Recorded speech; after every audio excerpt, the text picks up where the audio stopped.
24 ঘন্টায় যার কখনো আল্লাহর কথা মনে পড়ে না, এ তোর কেমন জীবন বেটা? তুই কিসের মুসলমান বেটা?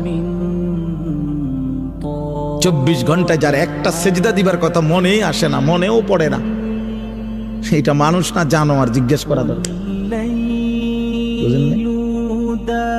এটা মানুষ না জানোয়ার? জিজ্ঞেস করা দরকার। 365 দিনে যার একবারও মনেও পড়ে না যে আমি তো মুসলমান, আমার উপরে ফজরের নামাজ ফরজ,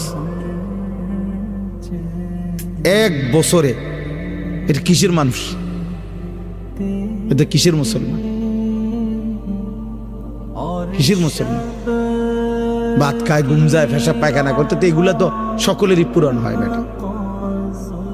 দুনিয়া ভোগ করে, আরে তো দুনিয়া তো জানোয়ারও ভোগ করে, দুনিয়া তো গরু ছাগলও ভোগ করে মিয়া। দুনিয়া ভোগ করে আশ্চর্য কি?